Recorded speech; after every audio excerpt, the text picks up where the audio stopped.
आज हम किसी आवेश के कारण उत्पन्न विद्युत क्षेत्र में किसी बिंदु पर विभव के लिए सूत्र निकालेंगे, जो कि मोस्ट आईएमपी भी है। क्वेश्चन यहां आपके सामने है। बिंदु आवेश के कारण अर्थात प्लस क्यू आवेश के कारण उत्पन्न विद्युत क्षेत्र में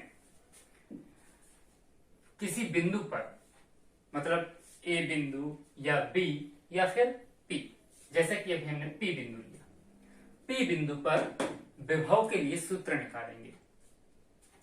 इसके लिए क्या करना पड़ेगा कि इस विद्युत क्षेत्र में, जो कि प्लस क्यू आवेश के कारण उत्पन्न हुआ है, यहां प्लस क्यू आवेश के कारण उत्पन्न विद्युत क्षेत्र में आर दूरी पर कोई बिंदु पी ले लेते हैं।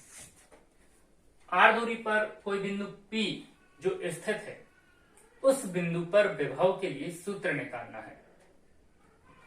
ठीक है, पर डायरेक्ट बिंदु पी पर विभव के लिए सूत्र नहीं निकाला जा सकता है। इसके लिए हम कूलाम के नियम का सहारा लेंगे, जिसके लिए आपको एक परीक्षण आवेश की कल्पना करनी होगी। तो वो परीक्षण आवेश हम विद्युत क्षेत्र के बाहर लेंगे। क्योंकि विभव की परिभाषा से आप जानते हैं कि परीक्षण आवेश कहां से कहां तक लाना है। आपको याद होगा कि परीक्षण आवेश को अनंत से विद्युत क्षेत्र के किसी बिंदु पर लाने में जो कार्य करना पड़े वह विभव कहलाता है, विद्युत विभव कहलाता है। इसीलिए हम अनंत पर एक परीक्षण आवेश की कल्पना करते हैं, जिसे हम विद्युत क्षेत्र के अंदर तक लेकर आएंगे। पर हम डायरेक्ट परीक्षण आवेश को अनंत पर भी नहीं ले सकते। तो हम सबसे पहले ये करेंगे कि इस विद्युत क्षेत्र में ही मान लेंगे कि कोई बिंदु ए है। विद्युत क्षेत्र के अंदर, विद्युत क्षेत्र के अंदर हमने एक बिंदु ए लिया, जिसकी दूरी इस मूल आवेश से यहां तक x दूरी रखी है। अब उस x दूरी पर स्थित जो बिंदु है, उस बिंदु पर विभव निकालेंगे। लेकिन उसके लिए विभव अर्थात किया गया कार्य पूरा ना निकालते हुए अल्प कार्य निकालेंगे। इसके लिए हम कोशिश ये करेंगे कि बिंदु A से B तक लाने में या बिंदु A से B तक आने में अल्प कार्य कितना किया गया। यहां आप देख सकते हैं, जो थ्योरी हमने आपको यहां समझाई है वो यहां लिख दिया गया है। बाकी आप देख सकते हैं कि परीक्षण आवेश को हमने कहां से कहां तक लाना है, ए से बी, अल्प दूरी dx तक। तो अल्प दूरी dx तक लाने में जो कार्य किया जा रहा है वो है आपका बल गुणित विस्थापन के सूत्र से F इंटू dx। क्यों?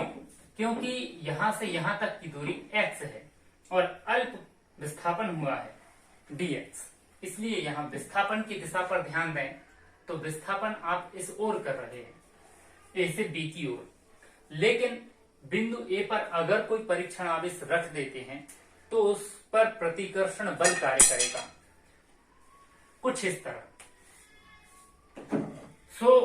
प्रतिकर्षण बल की दिशा है विपरीत ओर और विस्थापन इस ओर, तो दोनों की दिशाएं विपरीत हैं।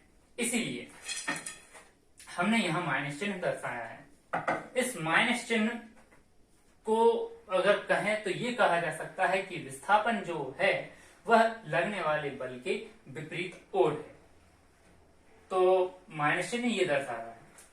अब इतना करने के बाद जो कि कार्य निकाला है, ये इसमें जरूरी है अब F का मान। आप देख सकते हैं कि हमने यहां पर जो दूरी रखी है x, और x दूरी पर एक परीक्षण आवेश की कल्पना करें यदि, तो कूलाम के नियम से हम उस बिंदु पर लगने वाले बल को प्राप्त कर सकते हैं कुछ इस तरह। इसका मान, F का मान आप समीकरण 1 में रख दें। ये मिला आपको अल्प किया गया कार्य कूलाम के नियम के अनुसार A से B तक लाने में अल्प किया गया कार्य प्राप्त हुआ। तो अब हमारे लिए परीक्षण आवेश को कहां से कहां तक लाना है, क्योंकि हमें विभव के लिए सूत्र प्राप्त करना है, इसलिए हमें परीक्षण आवेश को अनंत से विद्युत क्षेत्र के किसी बिंदु तक अर्थात बिंदु P तक लाना है। अब आप गौर करें कि प्लस क्यू के सापेक्ष Q0 अनंत पर है, लेकिन उस Q0 आवेश को आप ला रहे हैं बिंदु P तक।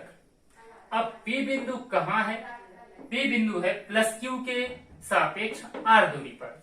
मतलब हम कह सकते हैं कि अनंत से यहां तक ला रहे हैं यदि, तो अनंत से R दूरी पर आकर रुक जाते हैं।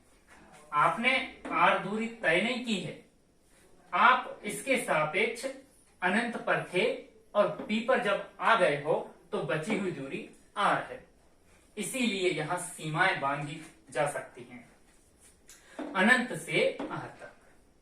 यहां अनंत को स्टूडेंट समझते हैं कि बड़ी लिमिट है, जी नहीं, यहां कार्य स्टार्ट किया जा रहा है कुछ इस तरह, यहां से शुरू हो रहा है कार्य आवेश को लाने में, मतलब यहां से यहां तक लाया जा रहा है। तो आप देख सकते हैं प्रतिकर्षण बल भी यहां तक तो है नहीं, लेकिन जैसे ही एंटर होता है आवेश विद्युत क्षेत्र के अंदर आता है, वहां पर प्रतिकर्षण बल कार्य करना शुरू हो जाता है। आप जैसे जैसे पास आते जाएंगे प्रतिकर्षण बल का मान बढ़ता चला जाएगा, मतलब किया गया कार्य अधिक से अधिक होगा, अधिक से अधिक कार्य करना पड़ेगा।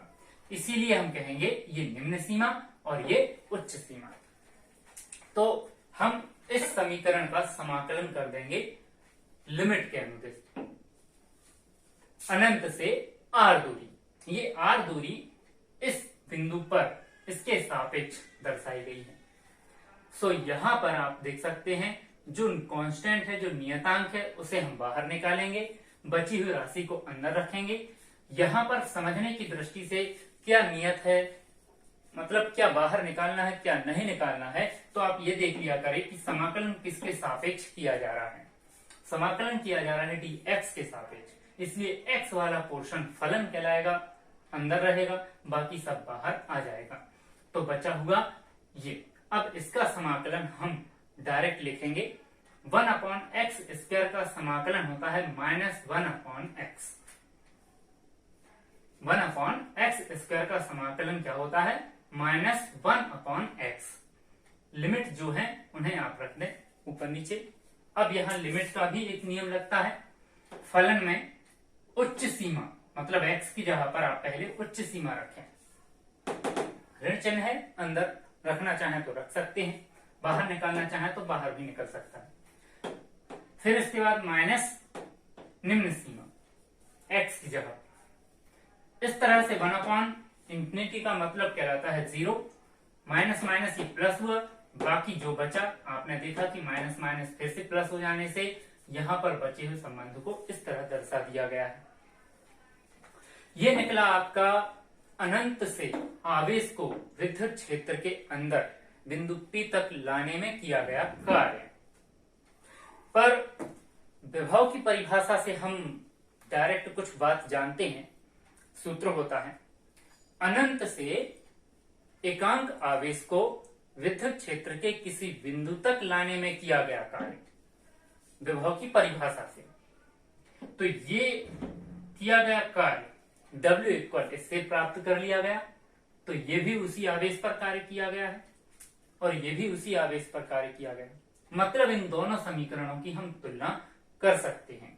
जैसे ही तुलना की आप देख सकते हैं कि Q0 से Q0 कट गया, मतलब परीक्षण आवेश को या परीक्षण आवेश के विभव के लिए बिंदु आवेश के कारण उत्पन्न विद्युत क्षेत्र में लाने में जो कार्य किया जा रहा है वह परीक्षण आवेश पर निर्भर नहीं करता है। इसके कारण उत्पन्न विद्युत क्षेत्र में जिस परीक्षण आवेश को आप ला रहे हैं वो डिपेंड नहीं करता है, क्योंकि वो कट चुका है।